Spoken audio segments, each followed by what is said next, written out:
2 seconds, and I don't know why I put it right here, because these guys are just gonna go past on this side. I don't know what my plan with that one was, but we're gonna skip the wave anyways, and I'm gonna put it... I don't want to play that game today.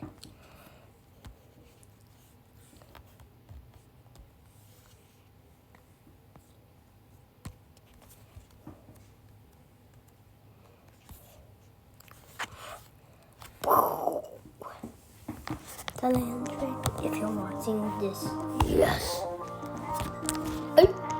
I actually like the game.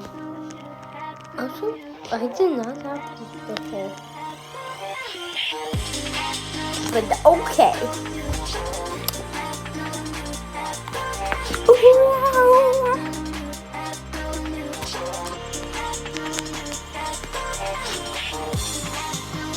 Yeah, I want to look big. Stop. No, not right now. Okay. Oh yeah. That's for Sinister. I mean, what's for Sinister?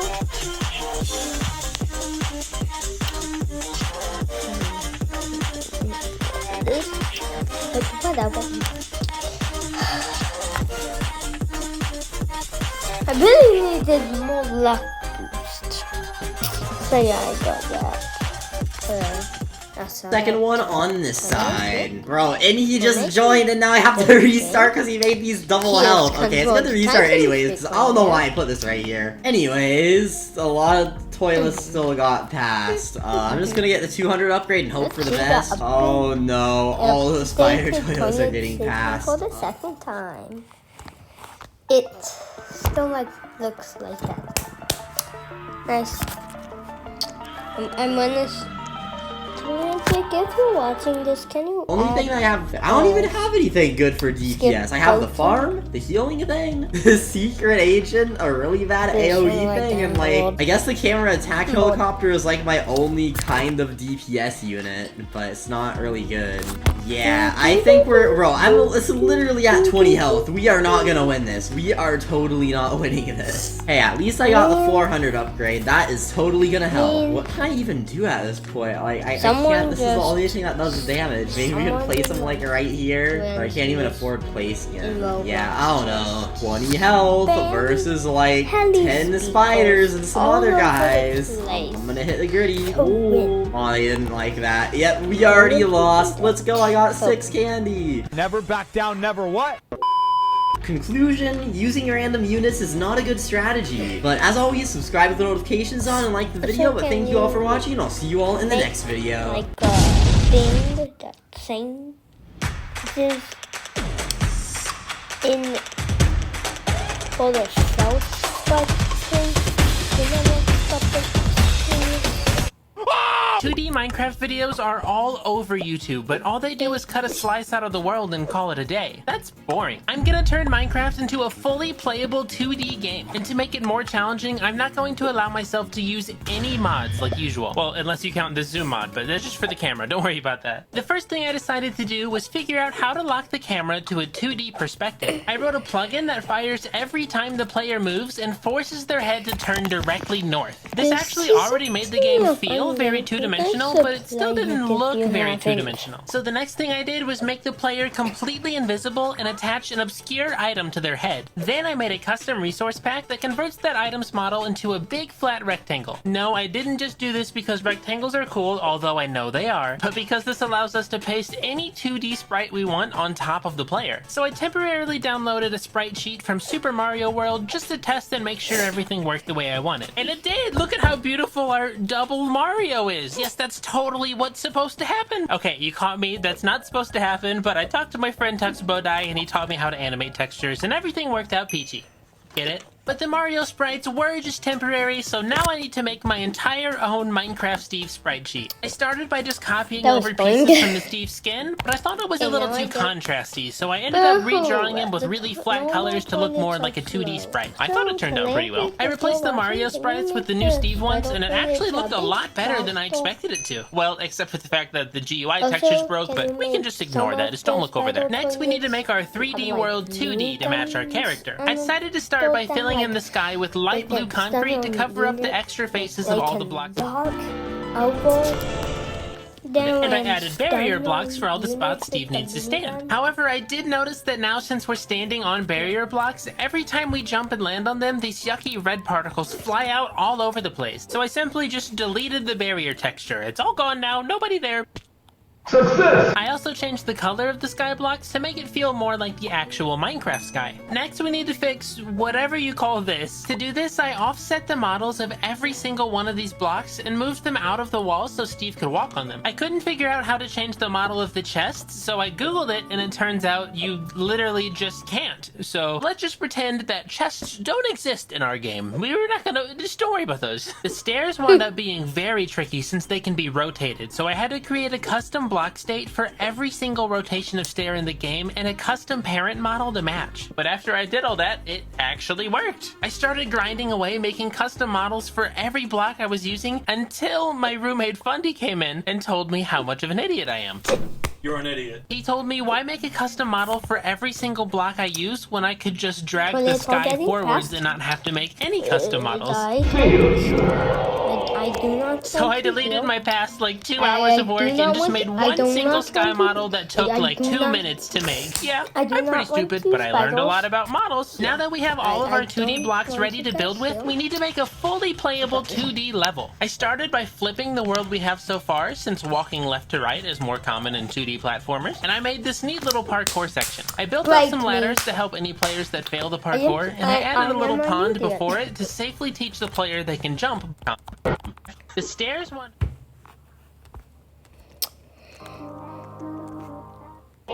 So I deleted my custom model away, making custom models for every block I was using until my roommate Fundy came in and told me how much of an That's me.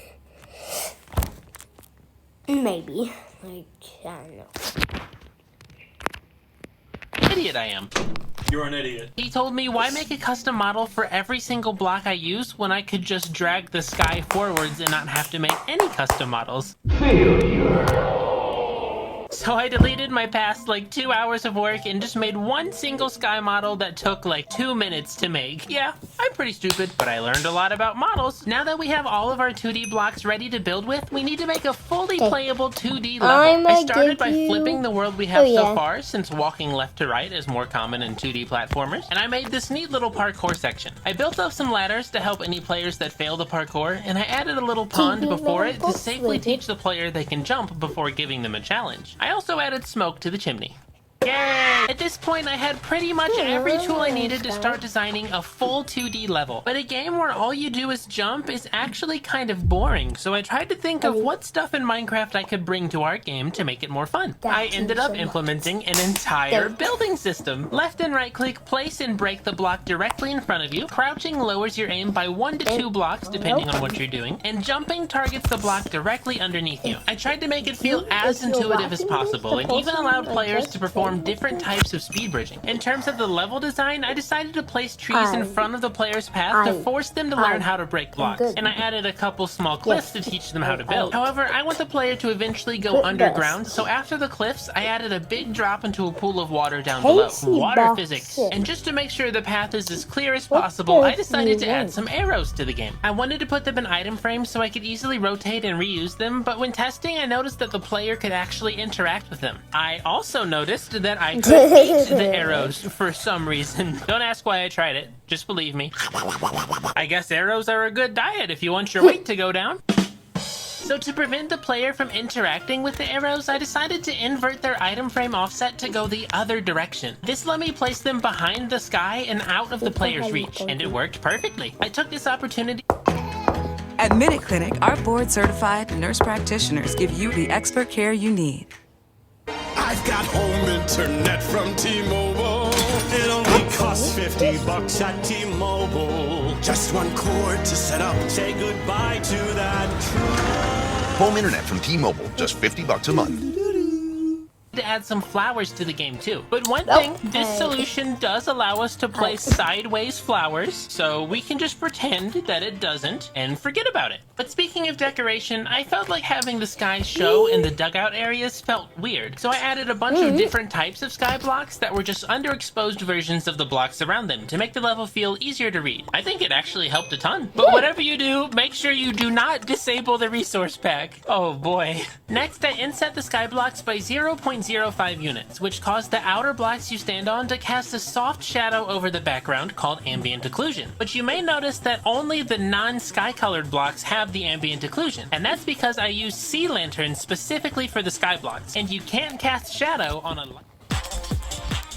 source. I tried adding background trees as well, but I thought they were too distracting and made the level harder to read, so I scrapped them. The next thing we needed to add to our game was animated floating items you can pick up, since games are more fun when you can get stronger up until the end. For example, the pickaxe will allow you to break more types of blocks, you know, like in Minecraft. But not only will all these items upgrade what you can do, they're also going to act as respawn points for the player inside of our game. But speaking of respawn points, we still haven't added any danger for our player yet, so I extended the cave out a bit into a big ravine where the player's gonna encounter their first enemy. Now, we don't actually have any enemies yet to fill a ravine with, but we'll get back to that in 1 second. For now, I added a lava parkour room that requires you to use your new pickaxe to drop gravel into the lava to jump across. I also added the entire nether. Okay, maybe not the entire nether, but no one will notice. For the nether's challenge, they do have to bridge across a big pool of lava, and if they do it successfully, they will.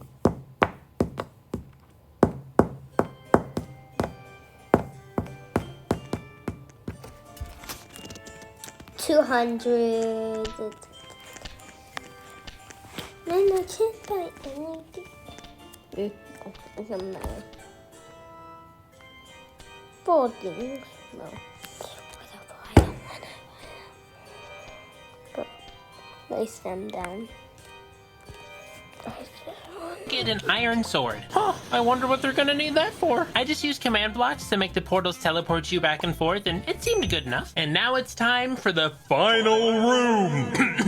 The final room. Sorry, I have something in my throat. I wanted the final room to be an abandoned mine shaft. I luckily already had a lot of the background blocks I needed from earlier, but the cobwebs were a little different. I had to change their whole model to be a full block just so they would barely stick out enough from the wall to appear flat. But overall, I think it looks pretty good. I did change one of the spider spawners into a water cave just so it didn't feel as repetitive. I also added a room to mine diamonds at the end of the mine shaft so the player has a way to win the game. Minecraft! But remember earlier when I said I wanted to add some enemies? It's time for that now. I experimented with using both spawners and command blocks, but for some reason they both kept spawning chickens instead of zombies. I've never seen this before, and I use command blocks frequently. So I instead tried making a chain of command blocks that spawn zombies every time you go through the portal, and this one worked for some reason. I don't know, Minecraft's very poorly coded. We'll just ignore it for now. I then made some custom zombie sprites and inserted them into the pack. However, since I needed the zombies AI to work naturally and they had to face the player to move, I couldn't apply the sprites to their head like I did for Steve. So instead, I had to tie an invisible armor stand to every zombie, where the armor stand is the one wearing the texture and it just teleports to the zombie every time it moves. This seemed to actually work out perfectly, or close enough. I tried to see if it would work for Steve too, but it made him feel very laggy and I didn't like it, so I put him back how he was. I set the world to midnight, which made the lighting feel a lot more colorful, and meant I also needed to swap all of the item frames for glowing item frames because the items got a little too dark. But overall, I was extremely satisfied with the level. So I went around doing some finishing touches, like adding cave spiders to the background of the mine shaft, but then when I reloaded the resource pack, everything turned into peanut butter. Which is awesome. I love peanut butter, but sadly that's not what we need at this exact moment. So I refreshed it again, and this time everything turned into Legos, which are also very cool, but not what we want right now. I refreshed it a third time and everything worked. So no idea what's going on here. Minecraft sucks. I don't know. But that means the only thing we have left to do is get some playtesters. I told 5 of my friends to log on to my server to record a Minecraft Let's Play, but I didn't tell them the world would be in 2D. Let's see see how they react to that. And don't forget to subscribe if I should make more of these. What? Excuse me? What did you do? Welcome back to another episode of my Minecraft Let's Play. Sorry about the quality here. Hey guys, Antvenom here. Why do I look like... I'm like Flat Stanley. I would believe that Mojang made this. Oh, is this parkour? Yo, this is... Now, luckily, I remembered to put this bright red arrow here, guys. Yes! No! This is awesome. This is its own indie game. Okay, everyone, comment on man if you see a creeper. Pickaxe! I got a pickaxe. Why do I feel like this is gonna kill me if I fall? You're telling me to go down this way, which is precisely why I'm not going to do it. Oh, okay. There's something I can grab up here. I will let you know that is out of the map, but you can still go there. I found the hidden sponge. Yeet! Oh, thank God, dude. I'm done. Whoa! Okay, we got some parkour going on. Ah, There that's you so go. cool. Oh my God, wait, I want to play like a full game of this. So, maybe Uh-oh. I'm in somebody's mind right now. Oh. It didn't just double, it tripled. Maybe. Maybe it tripled. You know.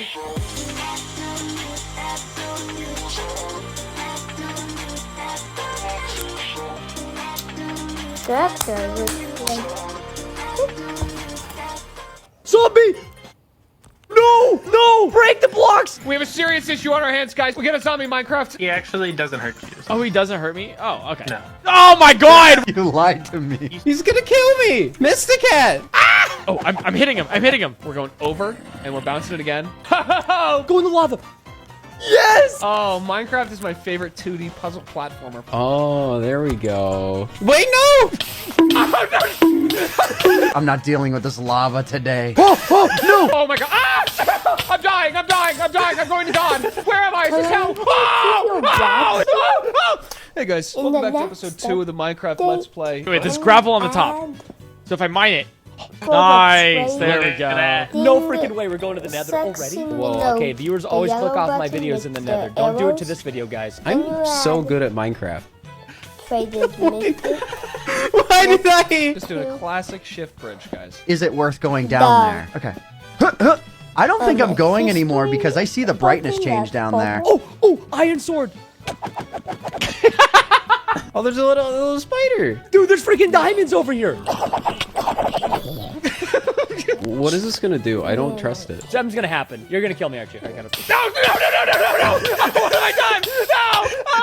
Oh, no! Editor, cut that out. Okay, check this out. We are about to get diamonds in Minecraft. Minecraft! More Minecraft. You know, if you still want to find that sponge, it still is out there. Minecraft. I'm done. I've broken free of my shackles. What did I just play? Guys, my mind is blown right now. Want to try out the game? You can get it on patreon.com/Mysticat right now. And why don't you check out this video next?